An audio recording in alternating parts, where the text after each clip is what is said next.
Hello and welcome back to part 2 of the 1.8 patch notes. See the bottom's gone down to 6,500 words, so I've got rid of all the ones that I put in at the beginning, and also got rid of all the modding side of things. I'm not interested in that. It's basically saying this extra line of text has been added, this extra line of text can be added. It doesn't really help anyone apart from the modders, so if you're a modder, you're going to go find out anyway. So, honestly, these other features now, these aren't new features, these are all changes now. So, not bug fixes, but actual changes. They're going to game balance. War.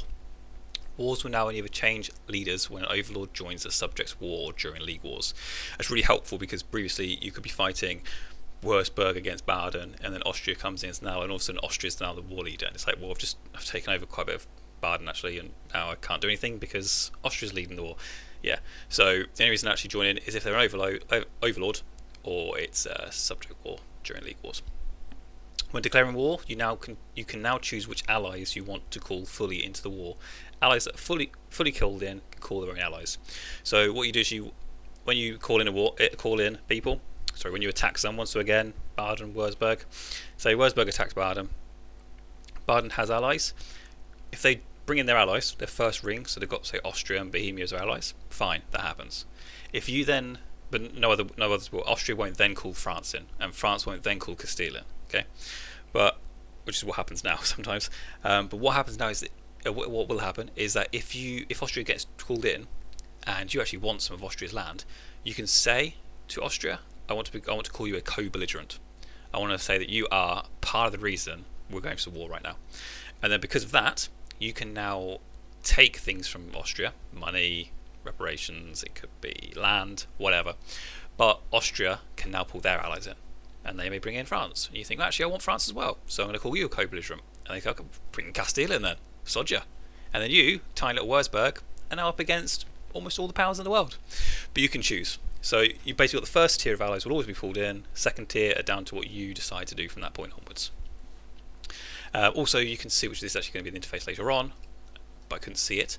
You can now see when you actually go to declare a war, it will have a little tab a little area on the bottom left and the bottom right to show you and them basically, and it will say who will actually join your wars, because sometimes it was unclear, because of truces. Sometimes it was unclear because you're allied with them and they're allied with you, etc.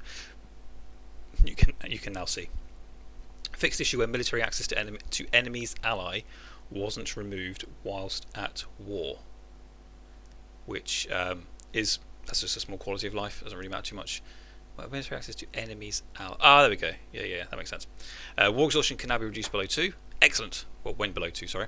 It's good because if you say 1.8 and it's saying, well, can't reduce it. I'm sorry, can't do it. Well, now it will take off the 2, but it goes down to 0. I'm hoping, and it's going to cost you the same amount. So it just basically means it's a less efficient way of doing it, but you can go down below 2.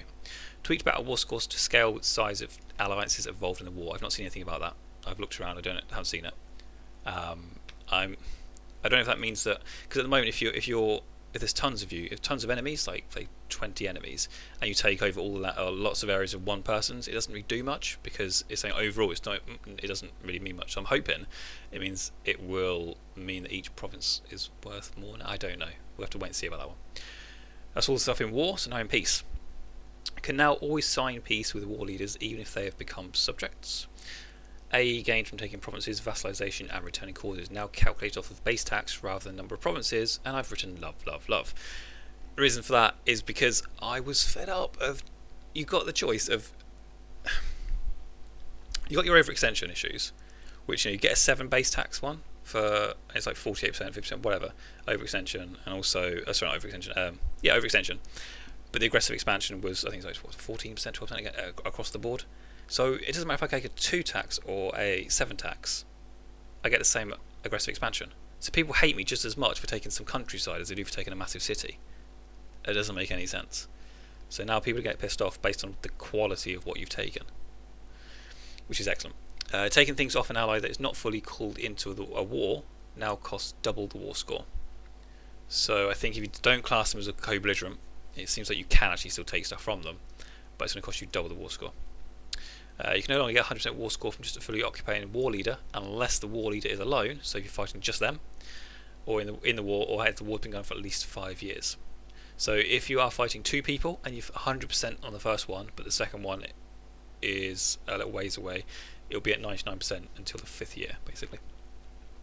Minimum ducats taken from... It basically means that you can't ruffle stomp. You can't go in and just go against a small person and a big person and go straight and list a little person, damn, bam, bam, done. You know, 3 months into the war, you've assaulted them, you've got it, that's it. No, you still got to wait 5 years or take out the bigger person as well. It gives the bigger person time to respond.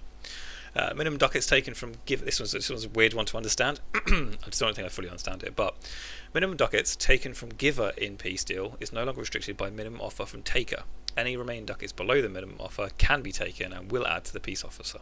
I think what it means is that when you go for plus plus plus on your coins, on your ducats that you try and take from people, it goes up in 20s or 50s or 100s. If they've only got 80 gold and you want a minimum you can take is 100, it will then say, well, minimum you can actually take is 80. We'll let you take 80, sort of thing. And all treaties now removes fleet-basing rights, transfer trade power, and giving military right access. Yeah, as I said there, finally. It's always bugging me. It always bugs me that it's annul all your treaties, but we're going to keep all these things as well. Well, no, we're annulling treaties. I wish it got rid of royal marriages, but I guess it could get rid of royal marriages if France and England are allied with each other, and then someone goes to war with France and sort of says, right, you stop everything you've got with England. Okay, we're going to keep this royal marriage going. And oh look, now we're in a personal union. It's kind of a big one to get rid of, I'd say. Divorce, that's what it should be. Divorce. Coalitions. Nations that lose a war against a coalition target now get kicked out of the coalition. Excellent. So if I'm a coalition target of 10 people, they go to war against me, they lose, or that one person loses, he's out of the coalition. He cannot be in a coalition with me if he's just lost. The whole point of it, well, actually I'll talk about that a bit later on, because it actually mentions it a bit later on, but yeah, the whole point of it is that you are there to insult someone, and you've just got your ass kicked. Why can you still be in a coalition? No longer possible to join a coalition against a nation with which you have a truce.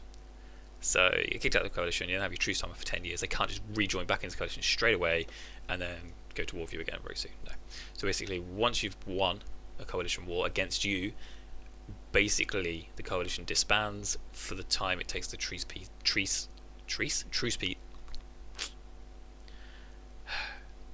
The treaty? The peace treaty. That's the word. Why can't I say it? The peace treaty to finish. So I guess what it means is you can go and attack Europe. Coalition comes against you. You say, fuck off. They then disband. Then you go into Americas. You go, you king them, and then they get coalition. You beat them. Go away. Then these guys got coalition. Yeah, it's good. It's good. Diplomacy. The price for selling a province is now based on base tax in interface 0 to 200 times base tax. So rather than set amounts of money, 4, 5, 6, 7, 8, 9 gold, it's quantified by the multiplication of base tax. Rebel support now is 50 to 100 rather than 0 to 100, and that's going to be down to the Casus Belli, because if you can support rebels, you can then go to war with someone.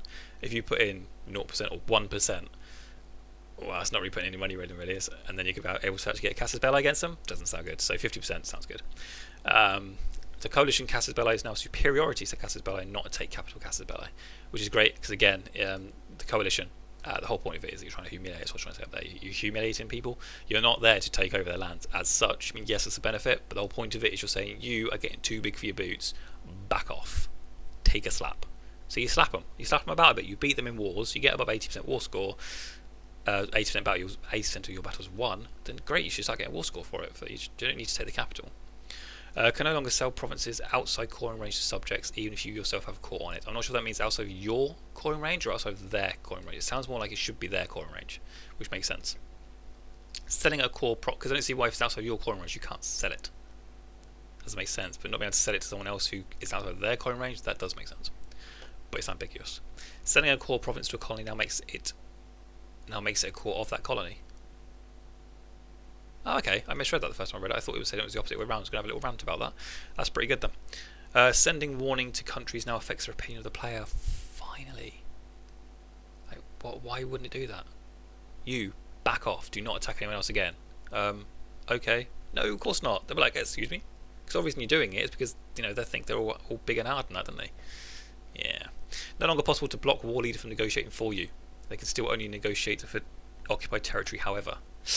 And I was losing because obviously you've been watching my videos. Obviously, in one of them, France. I was at war with the Hansa and with Sweden against France, and obviously as Netherlands, I was the first one in, so they were attacking me. Now, if someone else is in the lead, whilst we were sort of roughly equal on war score, they had like 2 or 3 of my provinces. So I said, do not negotiate for me because I thought, well, they're going to try and get rid of my provinces if they want to put out the war. Now I can't do that. So if you're on the front line against a big enemy, just don't ever go to war with them because you're going to get screwed. Remove stability hit when joining aggressive vassal war after peace deal. Rival. Some big changes to rivals. More fine-tuning really, but it's a lot of changes. This can now use humiliate peace demand on rivals. This gives you 30 power protection and takes away 30 power protection from them. It's pretty good. So you can now humiliate them, and because of that you're gaining power protection. Insulting a rival that you do not have a truce with now give you 5 power, unless you already have PB from a previous insult. See, PP makes it much easier to say, but it also sounds like I want to go for a Wii, and that on 5. Lowered power protection bonus for having long-term rivals. But rivals now properly update. Nope, that's the wrong one. There you go. Losing a rival due to growing too strong compared to them now gives a temporary boost to power protection to make up for the loss of the long-term rival. So it's a bit lower, but you get a bonus there. So basically what it seems like is they don't want you to just sit there and do nothing. They actually want you to be actively doing things to get power protection. Before it was just have your long-term rivals, you stick at about 44 or so, and you really want that 50. So do a humiliate, insult them, take 49. Power protection added on full annexation as well. Losing a rival due to growing too strong. Oh no, said that one. Rivals now properly updates, including enemies in list of possible rivals when a rival is removed. I don't think that was a bug.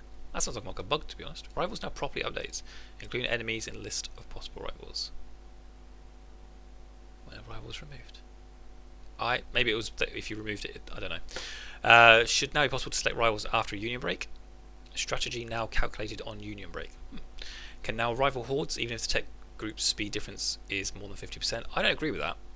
To me, if they're more than 50% and they are actually at a place where they could rival you, then to be fair, good on them. You need to sort yourselves out. To be fair, if like an African nation is at a size where they can take you on, I think damn good. I guess it makes sense they should be able to, but still. Economy. Inflation as well can now be reduced by below 2, same as before.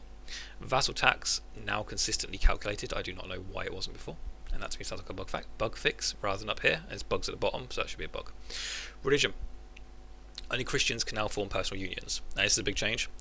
Before you could have personal unions between Muslim countries and basically people that have the same faith as you, and they kind of said in this era you didn't really have that. So no. So now only Christians can do it. However, non-Christian religions can now form royal marriages with other non-Christian religions, even if they are of different religions. So now you can have Muslims and you can have, I was going to say Sikhs. Do they have Sikhs in the game? I don't really play in the interior region too much. Yeah, let's go for animists, and Sikhs can now actually form a royal marriage, which is nice. But you can't actually do a personal union unless you are 2 Christian nations. Subject countries and no longer remain defender of the faith. Converting to a religion now has a cooldown of 10 years, which is good. It stops you just popping back to, what is it? Catholic, or is it Protestant, I think it is, with 10% morale or something. That's good. Combat. Also, it makes sense. I mean, I think you should be able to convert to a religion however often you have a new leader, to be fair, because it's normally the leader of your country that kind of determines if they're going to be whatever religion. They're going to say, you know what, we're going to be Catholic. A new one comes along and says, yeah, but I'm Protestant. That's like a big thing in England. You had a lot of, around that sort of era, it was down to the family. Whichever family was in charge. I mean, that's what some of the wars were about. They were about different religions. And 30-year war, I mean, combat. Each province now has only 1 terrain. So let me just. Each province only has 1 terrain. Now this has caused a bit of furore. I don't mind it. I liked the way it was. I understand why I've changed it, but to me, everyone said it was random. To me, it wasn't random. If it said 55%, 30%, 20%, 10%, 5%, then that was the chance you had of actually getting the terrain. Unless, of course, you took maneuver into case of leaders, because maneuver of leaders made you have a better chance of getting the higher one. Who knows how much by? They never revealed it. Maybe it's like 10% per pip. Who knows? But now, to counter that, and we actually kind of on the side think it's because then it means they don't have to do the calculations for that anymore, which speeds things up. As I said, they've increased 900 provinces, but they've got the same performance. So I think they've removed this, which is one thing. So now it's just terrain is mountain, terrain is plains. There's no calculation required, but also the whole trade thing. I think trade, making it so that it doesn't deviate, is a massive thing to get the performance up. But this one now, you see mountains, it's mountains. You see plains, it is plains. It means that general's manoeuvre doesn't mean anywhere near as much for that. However, you no longer get river crossing penalties, ta-da, if you have a higher manoeuvre than the defender. That is ungodly. That is lovely. No more -1 if your manoeuvre is better, which makes sense. You've manoeuvred yourself to not be crossing. I mean, you've got a manoeuvre bonus of like +4, and yet you still attack someone over a river. Yeah. Okay. So that's the bonus there. Also, it'll probably be on the UI. You can actually see river penalties now. You can see river crossing. Sorry, you can see them on the. If you mouse, have your click on your units and you click on another province, it will say you will cross a river. Or I think if you click on the province, it will actually say on it, kind of like Crusader Kings 2, which is why I don't understand why it hasn't been in this game, that there's a river there. Combat damage from dice rolls and modifiers is now a linear curve. I do not know what change that is. I understand what it means, but I do not know linear curve or linear curve or linear curve. Who knows? So it could be that you get +1, +2, +3, +4, or it could be +1, +2, +3, +4, and that is going to make a massive difference. But it doesn't say what it was. I don't know what it was, and I don't know which way the curve is linearly curving. We'll have to see. But also, to me, a linear should be boink, as opposed to that's kind of like an oxymoron in my head. Still, units are now almost completely balanced between tech groups. Different tech groups still peak at different points in the game. Well, that again seems a bit oxymoronic. The balance between tech groups, unless it means overall they're balanced, because it means like the Western, they sort of get really powerful around this sort of era, drop off a bit. The Ottomans, the Ottoman tech group could be they peak really early and they start getting weaker and weaker over time. But overall, they have say 200 pips. I don't know exactly what it means, but I'm guessing that's what it means. Can no longer recruit units from another tech group from foreign cores. No longer possible to reduce build times less than 20%. Looting provinces in the HRE now works when you're in war with the Emperor. You can still only loot provinces of countries that you are at war with. Merc pool is now swapping out mercs that are obviously quicker, not waiting until it's 2 generations behind. That is very good. Trade. If you don't collect trade anywhere else, this is quite a big one, your trade power, so if you only got it in your capital and you're redirecting from everywhere else, your trade power and your trade capital grows by up to, I didn't read that, your trade power and your trade capital grows by up to 10% per merchant active transferring trade, pending your relative power in the node that the merchant is in. Okay, so what that means is that if you are collecting in Antwerp, which doesn't exist anymore, and you're transferring from the North Sea and from Chesapeake Bay and Hudson Bay and Caribbean and Gulf of St. Lawrence, then each of those, if you're not collecting anywhere else, will increase the Antwerp one by up to 10% per merchant per relative trade power that you've got in the nodes. So if you've got, say, 50%, it might even be an extra 5%. I don't know exactly what the numbers are, but that's what it means. If you've got 50% in one of them, it may increase it by 5%. If you've got 75%, it may increase it by 7.5%, up to 10% per. I don't think it means that you'll go from 20 to 30. I think it means you go from 20 to 22%, like that. But we'll see. We'll see exactly what it means. But it's that's a general idea behind it. And it means that my games where I collect in Antwerp and I collect in South Africa, not going to be as good. However, the amount of money I collected down here probably outweighed that, so it's nothing to work out. Privateers can no longer be sent to trade nodes that has nations you have a truce with, where you lost the war, if you have a trade power of 20% or larger. That's good. I like that. So if they're down, if you're up here, they've got Africa, say they've got 25% power in Africa, you can't privateer this area if you lost a war with them. Which I think that sounds good. Improved starting merchant position, just some AI there. That should be under AI as well, to be fair. Merchant Republic no longer provides production bonus in countries that transfer trade power to them. Colonial nations. Colonial nations no longer get nationalism when conquering territories from other colonial nations. Okay. I would have thought they would, to be fair. I don't see why they wouldn't. It's like, I guess, if it's the same same area, yeah, that makes sense. Yeah, it's like England taking something from Scotland. It's not really going to cause any nationalism, really, is it? We'll see. Half the amount of force limits you get from colonial nations. That's good. I did wonder why I got so much force limit at one point, and then I realised it's from the colonial nations. Now I'm going to get half as much as I was then. So my Netherlands game, I'm going to suddenly lose a lot of force limits. And in fact, Spain are going to lose a lot. Jesus, but then again, the game's not going to work because, yeah. So just to say, I've currently recorded up to episode 70 in my Netherlands game. I don't know what it's up to at the moment. I think it's up to 40, maybe 50. Trying to do 2 a day release them. But yeah, I'm trying to pump out as many as I can before this comes out, because this will break it basically. Clone nations now elect their own leaders. Yes. I hated that. The amount of times I would just basically just press admin, admin, admin, admin. Then like after 5 times I would look and go, yep, they're still behind an admin. Admin, admin, admin, admin. It was just tedious. So yes, excellent. Ooh, however, whenever they got to the point of, yeah, what about that then? When they get to, because the first one is whatever you choose. The second one is always fine, loses 1% liberty desire. The next one increases liberty desire by 5%, but gets them quite strong. I always turn away from that, not wanting to increase the liberty desire. If they choose their own, they might just want to get a better and better and better and better one. I think they also lose 20 Republican tradition though. But to be fair, that's worth it. What's to stop them from doing that then? That's dangerous.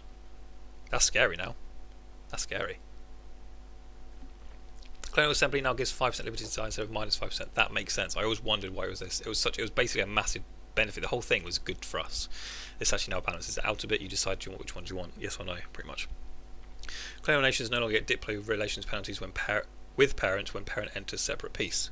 Lovely. The amount of times by minus 30%. What?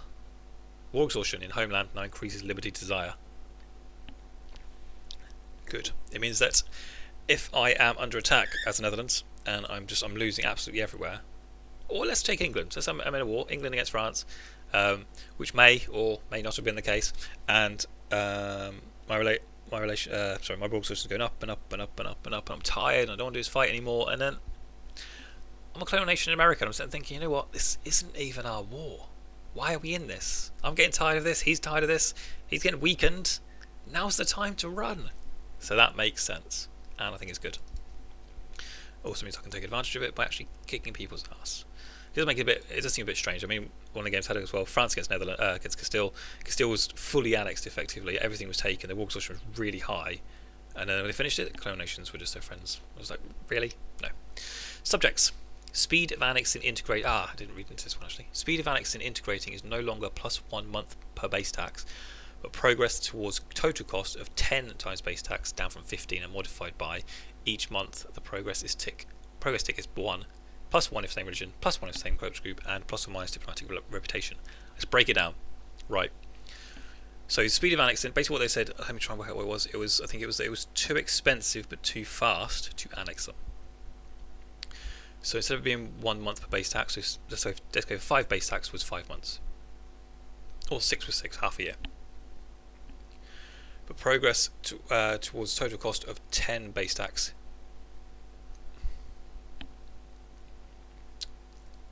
Yeah, so they got along. It was at 1 month. It took 1 month for base tax. So it took 6 months to do it. However, it was 15 times the base tax cost in Diplo power. Now it's 10 times the base tax, so it's cheaper. But each month, the progress tick is 1. So it means it's the total cost. And I think also this part here is 10 times. Each month the progress is 1. You get plus 1 same religion, plus 1 same culture group. So it means that if you have a base tax of 6, it's now going to cost you 60 rather than 90 Diplo power. But it's also going to take you 60 months rather than 6. But you get 30 months, 15 months, etc. So it should be a lot faster because of these extra modifiers. Should be the same religion quite quickly. This one's almost definitely going to be like maybe 2 or 3, and this one's going to be probably unlikely, but still, it makes much more sense, and it's better, I think. Scale diplomatic reputation to be a fifth of before in values. Impact is similar. So instead of you having, that's what it was, yeah. So instead of having up to like plus 5, plus 6, you maybe have up to, well, what, plus 1? Wow, that's a bit shit. Hostile cooperation now also adds to the cost of Diplo annexing, which makes sense.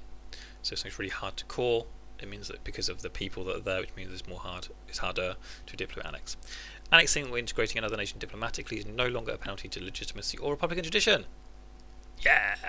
But instead, minus 3 Diplo rep for 10 years. So what it means is that people, you don't use your Republican tradition, which is just lovely, it affects so much. You don't become less legitimate, because that doesn't make any sense, but instead you lower your Diplo rep so people don't trust you quite as much. But also, it means you cannot annex things again and again and again and again because it's minus 3. So it's going to affect this a lot. Diplo vassalizing country will now release that country's subjects. Okay. Can no longer deploy vassalized countries with more than 40 base tax. Protectorates no longer transfer occupation to overlord. Okay. Breaking protectorate or vassalization now exiles units in the involved countries that no longer have access. Supply range is now given by vassals and personal unions. We'll now get colonialism, casus belli, on provinces adjacent to subjects. That's good, because I guess as well you can actually fight their wars for them as well, so that actually makes a lot of sense. Only vassals and unions get 200 relation cap, no other subjects. Okay.